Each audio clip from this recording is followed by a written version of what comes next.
Hey guys, these are going to be short and sweet and to the point because we got a lot to do. So the first thing you're going to start out with is on the left-hand side of a page, you're going to make your periodic table.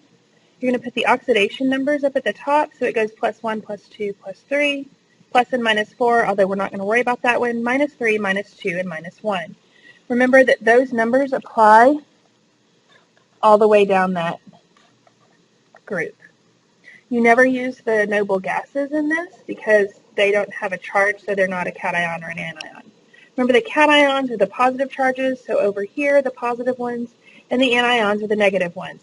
The cations are also the metals, and the anions are the nonmetals. I'm going to walk you through the steps really quickly. The first step that you're going to have, you need to copy this down into your notebook. This is your cation and your anion with their charges. So magnesium, according to that periodic table that we just looked at, has a +2 charge. Phosphorus has a -3 charge. Step 2 is you're going to get rid of the positive and the negative. You can't do that over here. You're going to have to show me these two things. But whenever you get to this step, and this step, and this step should be done in your head. So you're just going to get rid of the charges. And then you're going to swap them, meaning that 3 that was on that phosphorus now belongs to that magnesium. And the 2 that was on that magnesium now belongs to the phosphorus. The last step is you're going to drop those numbers down so they become the subscripts, making your new formula. So if I drop that 3 down on that magnesium, I get Mg3.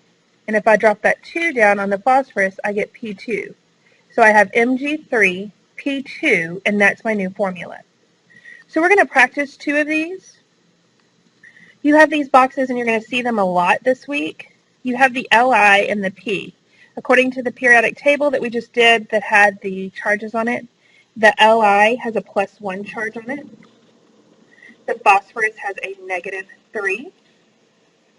So I'm going to do the next. So I've done step 1. I've given your cation and your anion with their charges. I'm going to do step 2 in my head, so I'm going to get rid of the plus and the minus. I'm going to do step 3 in my head. I'm going to swap those numbers. So now the Li has a 3 and the P has a 1. And then I'm going to drop them. So I'm going to have that Li, 3, P, and there's a 1, but here's a rule. If you don't write 1s as a subscript. So if it's a 1 that just belongs on the subscript, you just don't write it. All right, we're going to come to this last box in a minute. We have a sodium and an oxygen. And actually, I'm going to change this because I want you to see an example of something else. So I have a calcium and an oxygen. Calcium has a +2 charge. Oxygen has a -2 charge. I'm going to do step 2 and 3 in my head. Step 2, I'm going to get rid of those charges. Step 3, I'm going to swap those numbers. And step 4, I'm going to drop them. But the other rule is if the subscripts are the same, you reduce them to a 1. And then you revert back to this rule, and you don't write 1s as subscripts. So you're going to have a calcium, a Ca, and an O, and that's going to be your formula. Now we're going to look at naming really quickly. For ionic naming, the cation is always first, and you just use the element's name. So on these 2, we have the cation first, and we're just going to use the element's name. So on this one, it's going to be lithium. And this one is calcium.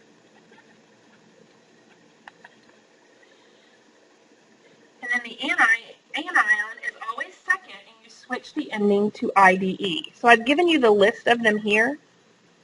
So you're just going to look. The P, instead of phosphorus, it's now phosphide, so it's going to be lithium phosphide.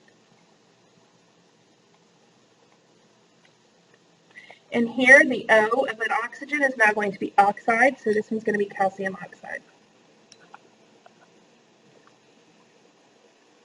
Good luck on your worksheets, and if you have any other questions, please ask your teacher.